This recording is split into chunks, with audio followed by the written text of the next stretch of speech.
الشما كم نجاجرتني فيا كيسني واو واو واو أما الربا كاجرة باي يتني ميواتو كوسنت بتشيسو بربادا برتقانا مرو بيتني اسم برسيسة برتقانا كوميونتي رتنا كنا لايك غودا شير غودا أكنا كابتي برتقانا كان أكتك أبدي أكت مرتكونا أكت مرتات يا داوان أرجع تهرب ما نقول أري إن دتمني سين تمني سين دتمني يو كان سين جنو كان نجد تاني أم أرجع تاني كوميونتي كنا تاني كم قول سين تبجي هناك جولة دائمة سني في نموني غريغرين قاف درا واتوكو سيادة تشيسو بربادا قاف درا توكو يو أني وايك أبسو دبادي رتاتو غلطي لولتو Oromiyaa dhiiftee waan amantiin dubbattuu nuun jedhan yeroo nuti ammoo waa'ee amantii dubbannu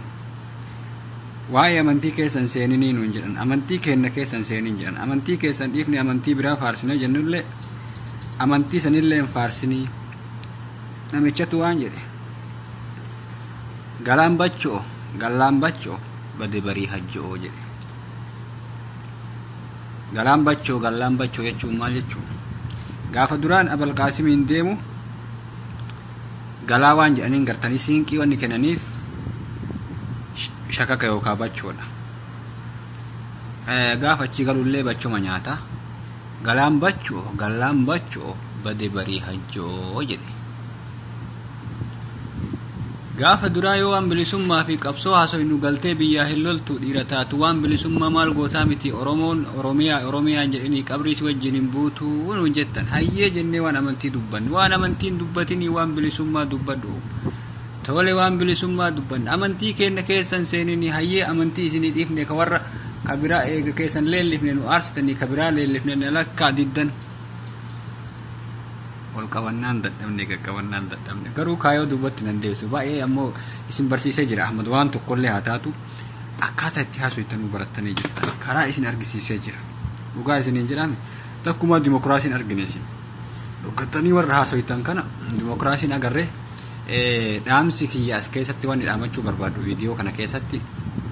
walgahii tokko Sheekh Bashiir fa'aatu dhufaa shifatti walgahanii ulamaa'ii Oromoo ka jedhamu irratti akka dhihaatan takka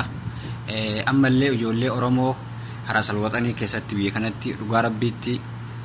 waan sanillee tuquun barbaadu osoma jennu lammiitu caalee isin jedhuun diddanii warri silxee jechuudha osoma isaan jala deeman